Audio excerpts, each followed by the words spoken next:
Good morning, Mr. Marquez. Sir, you're charged with assault of a family member. You're facing up to a year in jail and or a $4,000 fine. We're going to do probable cause. You have the right to remain silent. Anything you say can or will be used against you. You have the right to have an attorney present. If you cannot afford one will be appointed to you, sir. Yes, Judge. On January 17, 2025, the officer was dispatched to an assault. Upon arrival, the officer met with the complainant, who stated she and the defendant have been in a dating relationship for 11 months. The complainant then stated the defendant had been continuously assaulting her, and she showed surveillance video of the incident to the officers. The officers observed the defendant grab the complainant by the hair and strike her several times in the face with a boxing glove. The officer also observed the defendant get on top of the complainant and pin her down, striking her in the face, and the complainant advised she felt pain from all the strikes. The officer observed the complainant to have visible abrasions on her left shoulder and bicep, along with redness on her face. He just had an assault that was dismissed in October of this past year.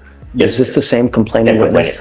Okay. Mr. Marquez, I'm going to find that there's probable cause to go forward with your case. I'm ordering you now as a condition of your bond not to have any contact with this person whatsoever. I'm issuing what's called a magistrate's order for emergency protection, which is a court order that identifies Ms. Rubio as a protected individual. You're not to commit family violence or an assault against this person.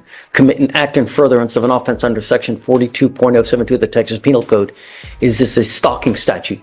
You cannot threaten, harass, use another person to communicate a threat or harassing behavior. You cannot be in possession of a weapon or go within 200 feet of the Melbourne Street place. Do you understand? Yes, sir. I want you to understand that I'm going to protect every single person in this county by all means necessary.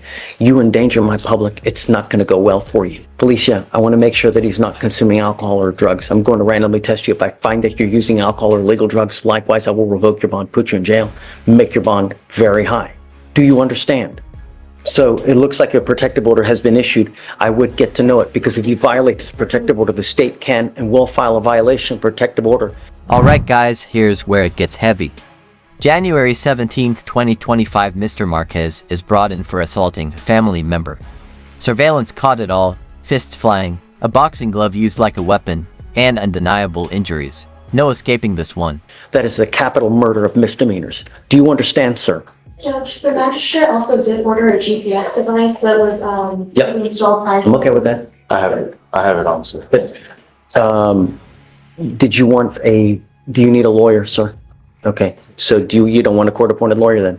Okay, I'm gonna have you sign a reset. After that, we'll get with Felicia for your bond condition. After that, you're free to go. Sir. Don't violate these conditions, Mr. Marquez. It's not gonna go well for you. Do you understand? Okay, come on. I have it listed here as Sarmiento. Is that right, or is it Sarmiento? Sarmiento. Sarmiento? Sarmiento. Sarmiento Court. S-A-R-A? S-R. Yes. S-A-R-M-I-N-T-O. Sarmiento. Okay, all right. Sir, you were charged with unlawful carrying of a weapon. You are facing up to a year in jail and or a $4,000 fine. We are going to do probable cause. You have the right to remain silent. Anything you say can or will be used against you. You have the right to have an attorney present. If you cannot afford one will be appointed to you, sir. Yes, Judge. On December 13th, 2024, the officer observed the defendant's vehicle traveling at a high rate of speed without a front license plate. A traffic stop was initiated, and the officer made contact with the defendant, the driver of the vehicle. The officer observed the firearm in the passenger side door, and the officer asked the defendant to step out. The officer observed a firearm in the driver's side door, and both firearms were unholstered. The officer asked the defendant for consent to search the vehicle, and the defendant agreed. The officer searched the vehicle within hand's reach of the defendant, and the officer observed a Ziploc bag in the glove compartment with a $20 bill and what appeared to be small baggies with a white powdery substance inside, believed to be cocaine based on training experience. The weight was 3.77 grams. Okay, sir, I'm going to find that there's probable cause to go forward with your case. I'm ordering you as a condition of your bond not to be in possession of any weapons. Do not pick up any new cases. Otherwise, I'm going to put you in jail. I don't know what your immigration status is, but if you go to jail and you spend any kind of time there, immigration, and you're not here with proper documentation, immigration will put a detainer on you. You will be stuck like Chuck in there until this case is over with and then shipped off to immigration. So beware what you do. I don't know what your status is, but if you're not here with permission, be good. You have a lawyer because you have one that will waive your appearance, but it is your responsibility to stay in touch with him. You pick up a new case, you endanger my community, it's not going to go well for you. Do you understand? Yes. And we'll have you sign your resolutoria. We will have you take a seat in the jury box while we get your bond conditions. We'll have you sign it, and then after that, you'll be free to go. Thank you. Thank you, Your Honor. Thank you. Can you file that, please? No weapons. Yes, Judge. The judge drops the hammer. No contact. No weapons. Not even within 200 feet. One wrong move and you're toast. The courtroom ain't playing games, it's about protecting the public at all costs. And you're on thin ice. Morning, Mr. Paredes. You were charged with tampering with the government record with intent to make it genuine? Is that right? I'm sorry. Say it one more time, Judge. I missed what you said. You're charged with tampering with the government record. You are facing up to 6 months in jail and or a $2,000 fine. We are going to do probable cause. You have the right to remain silent. Anything you say can or will be used against you. You have the right to have an attorney present. If you cannot afford one, one will be appointed to you, sir. On January 16th, 2025, the officer observed the defendant's vehicle with a paper license plate on North Freeway, East Service Road. The officer ran the license plate, and the license plate came back with no record.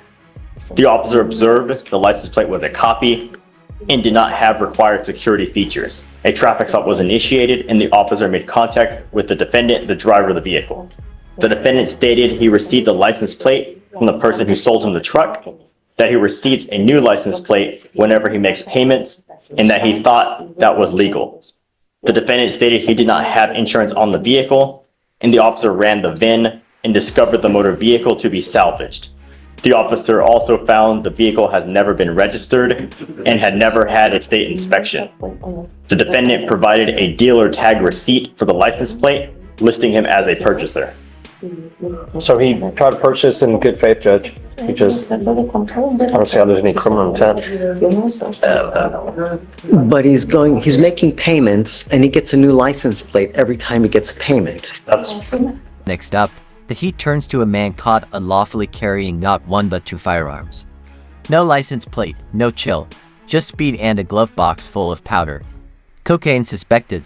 That courtroom energy still sizzling. Bond granted but not trust. that's what the officer says he was saying. Well, right, but I mean, Right. Marcos, I see what you're saying because he's charged with tampering, right? To tamper, you must, I know, let's pull the code. Right. Because I mean, do you have to make a willing, But you negligently or recklessly. an alteration, so to speak, you know? Let's see. 3710. Bless you. No, that's, oh. Knowingly makes a false entry in the false alteration of a government record.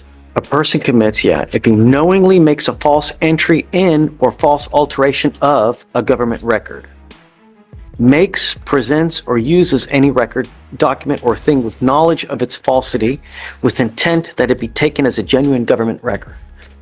Your Honor, I think that is what they're probably relying on in this case. if I may, as the information alleges, it's subsection 6 where it possesses a governmental record with knowledge that it was obtained unlawfully.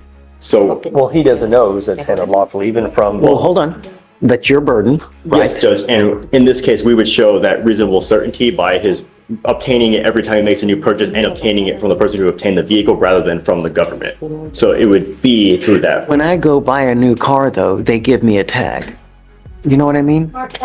So at some point, yes, you're supposed to get something like a license plate from, I guess, a state, you know, from the state authority, right? They give you the license plate, but here, They give you the paper plate, and you assume that they're going to do all the paperwork behind the scenes. They send it to the government, to the state agency. Then the state agency sends you the metal plates. if this had been like maybe a month or two that he'd purchased it, perhaps. But if we're talking that he's had this car for like a year, then I don't think that's reasonable. I don't think that's a reasonable argument to make. So, And I don't know how long. and this car purchase, Let me see, Your Honor. So the only thing in regard to the status of the vehicle is the officer only found that it was a salvaged vehicle, and he lists a date of loss as June or May 29th, 2020. So I don't know if that's when the defendant obtained it or that's just. No, when it was that's just salvaged. when it was salvaged at Yeah, that so time. that's So the at that only- point, you can't even drive the car because it's salvaged, right? Right, and It's a that's salvage the title, only but date that the officer provides. So, and, so with the information we you have a have, copy of the tag? let me see. So the buyer's tag lists an expiration date of February 5th, 2025 and lists the vehicle of the 2007 Chevrolet and it doesn't Is list. this, it should say like a date of purchase, right? Why don't we do this? Look, So it says it expired February 5th, and this happened on January 16th, and I just asked him when he bought it. He said it was about a month and a half ago. And I said, how many let's do this.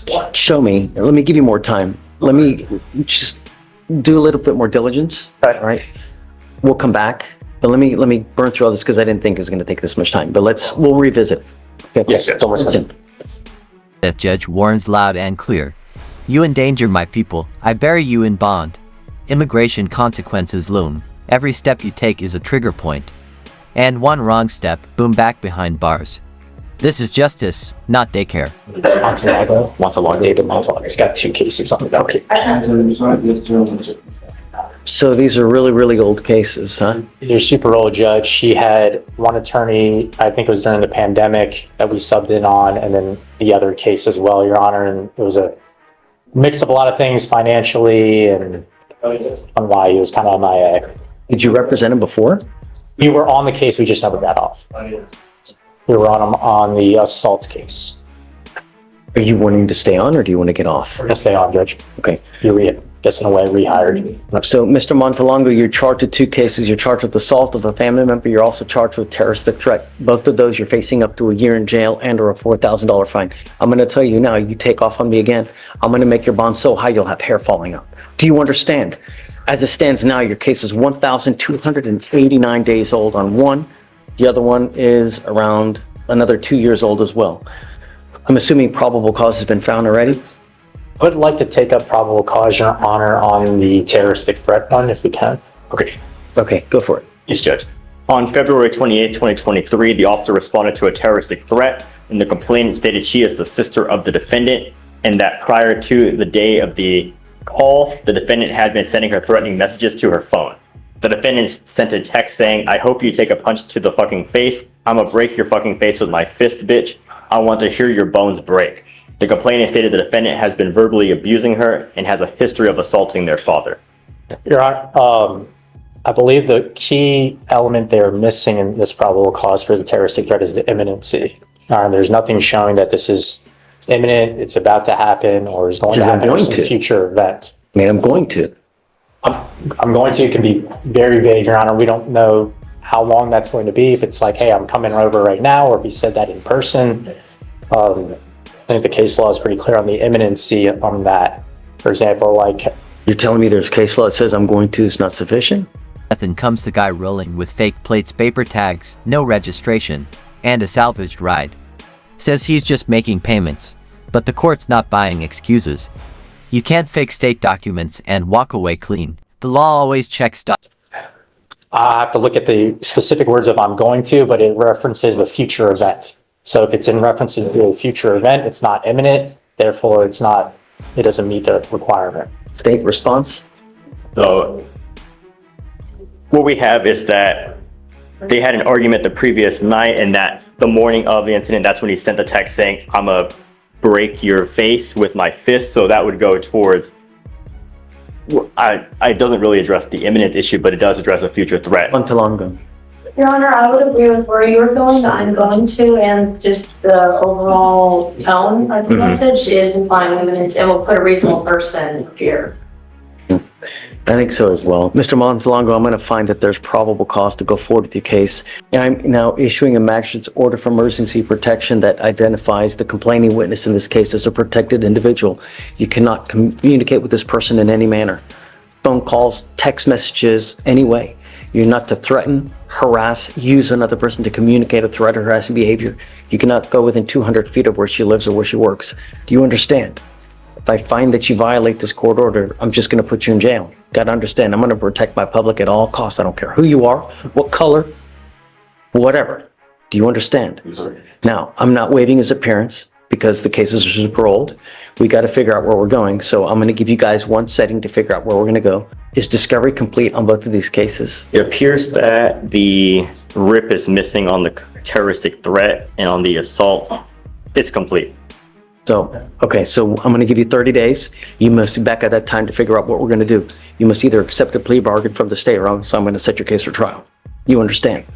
Okay, so if you can please put offers on both of the cases, we'll see you back in 30 days. So we'll go from there. Understood, Judge. Thank you.